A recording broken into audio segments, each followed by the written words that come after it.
last week we talked about pacing panic because always this time of year, I'm hearing from so many of you that you are stressed because you feel behind schedule. So if that is a sentiment that you can relate to, please go back and give episode 221 a listen. Now, at the same time, many of you feel this stress to keep pushing to get through all of your content while struggling for your students to keep pace with you. And then this is made even more complicated by the fact that you have a variety of students working at entirely different paces within one class period. So, what are you to do? Specifically, how do you manage those fast finishers while not having to put a ton more on your own plate to make managing them work? So essentially, this is a differentiation problem, which if you are new to the podcast, hi, welcome. We spent all of last February talking about differentiation, episodes 168 through 172. I number them so that hopefully it's easy for y'all to find them. So be sure, go back and give all of those a listen, especially episode 171. That one is all about differentiating for different levels within the same class period without making it obvious. And that one is going to be especially important for those of you who are like, I need to speed up. My kids are slowing me down. Some of them are with me, some of them are not. How do I manage this so I can get on schedule? All of these things, that is going to be an episode for you to listen to.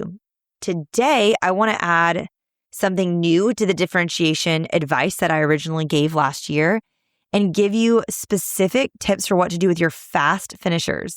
So we're talking about them specifically, and we're going to walk through it basically, going through each type of instructional resource you may have and what you should do. So if they finish too fast writing their notes, if they finish their practice too fast, labs, what do you do with those students? That is not going to be a ton of extra work on your plate. Let's dive in. This is Secondary Science Simplified, a podcast for secondary science teachers who want to engage their students and simplify their lives. I'm Rebecca Joyner from It's Not Rocket Science. As a high school science teacher turned curriculum writer, I am passionate about helping other science teachers love their jobs, serve their students, and do it all in only 40 hours a week. Are you ready to rock the time you spend in your classroom and actually have a life outside of it? You are in the right place, teacher friend. Let's get to today's episode. First, let's start with notes. This is the starting point, I feel like, when it comes to differentiation. I talked about this again back in episode 168. I think if you are going to invest time in something, differentiating your notes is such a great idea because it is something that will pay back. The time you put in will pay back for you over and over again, year after year. And it's just worthwhile doing. I also love it because students can all have different types of notes and they don't even need to know because you can just distribute those to different students differently, especially if you're doing a packet system like I recommend for organizing all of your instructional resources. You distribute those packets, all of their activities and labs and stuff look the same. But when they get to their note outlines, they can all have a different resource that best serves them and their level. So for example, if you use It's Not Rocket Science units or full year curriculum bundles, everything's there for you. You get blank Cornell note outlines. Those would be for your fastest finishers so that they have to write more. You can use the fill in the blank option, or you can use the completely filled in option where those students can really just annotate, highlight, color code to engage with the text while you're doing lecture notes. And the best thing is no one needs to know who has what because everyone's page 10 looks the exact same. Everyone's page 11, like you're all on the same pages. They're just actual how it's organized will be different. Now, if you're like, I don't have time for that and I don't use It's Not Rocket Science resources, which is fine. All of you are welcome here.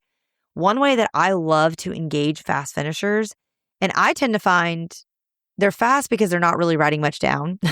So one way you can combat this is to kind of do your laps while you're lecturing and just kind of peek at their notes and make sure they're really getting what they need to get down. But I try to engage the students in discussion. So I'm asking them questions. I'm trying to see if they will ask me questions.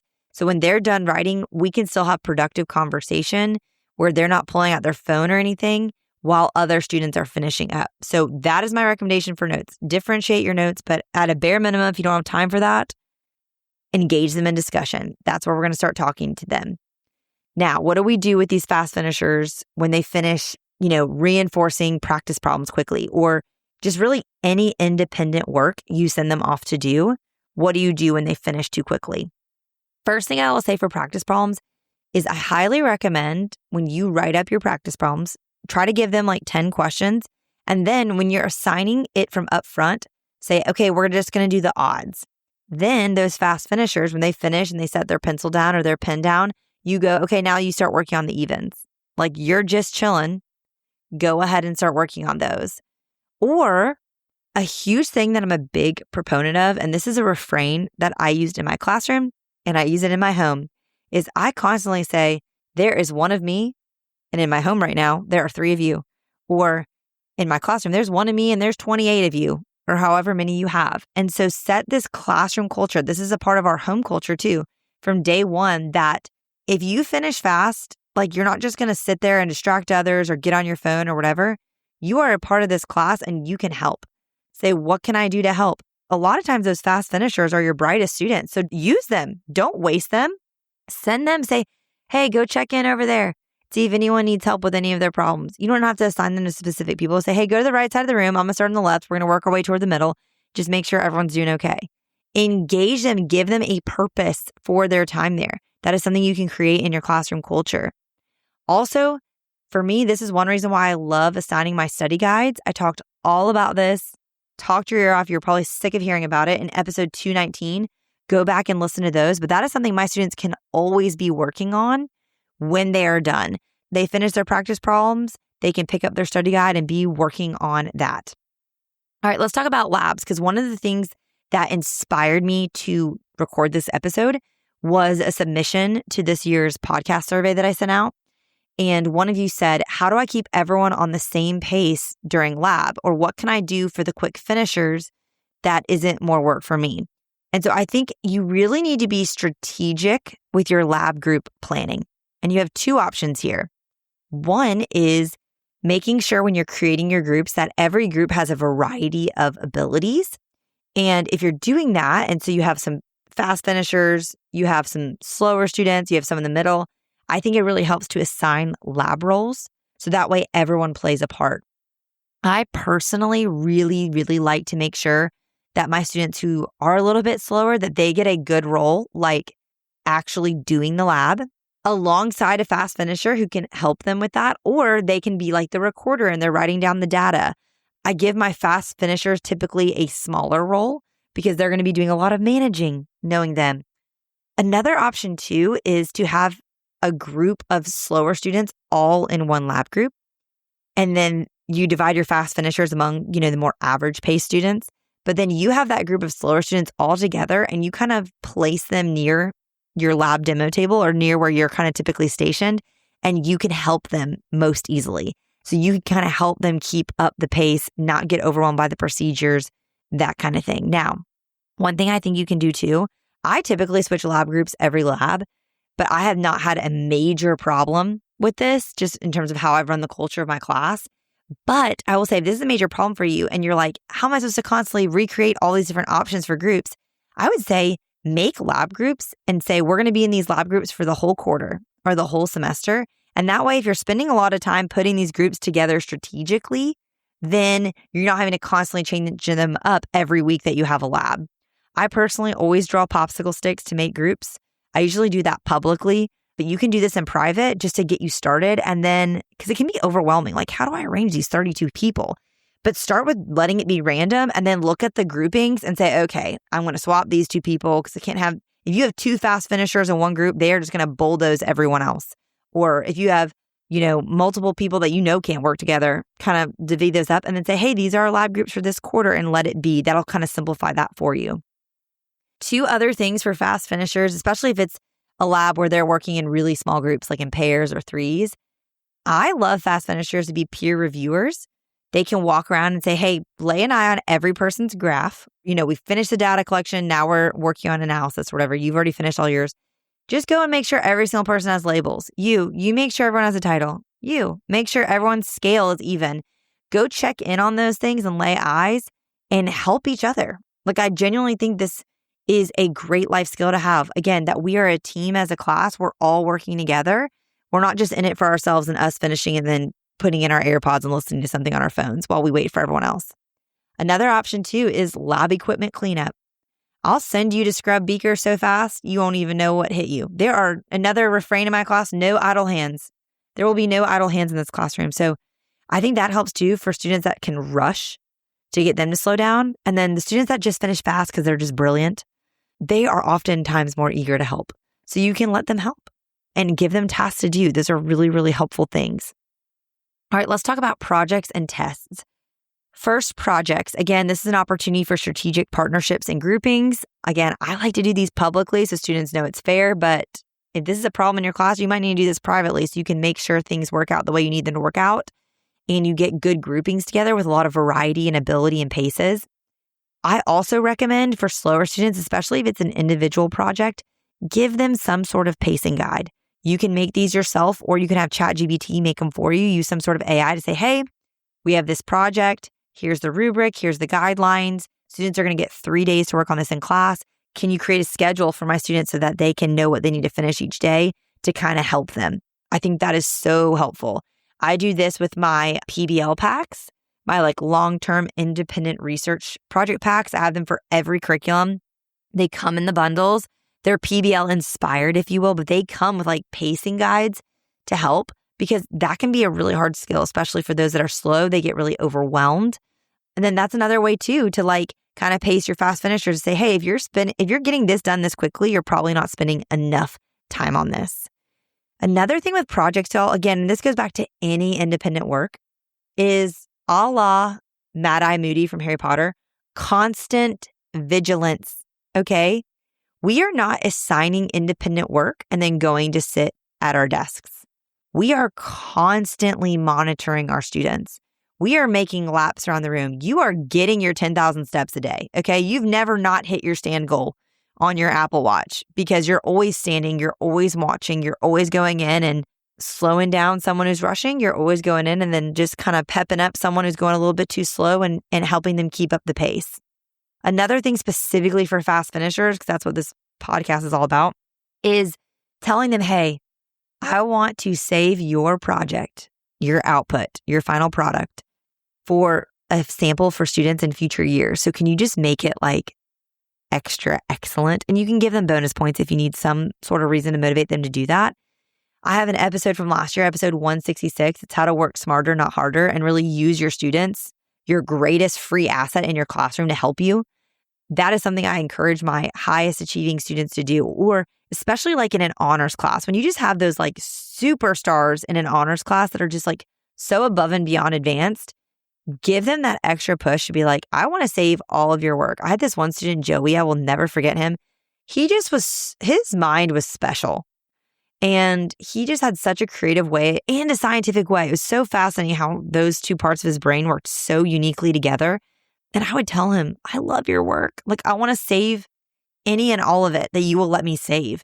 And so that really motivated him to take the time to do things really, really well instead of finishing them as quickly as he could, which he totally could have done.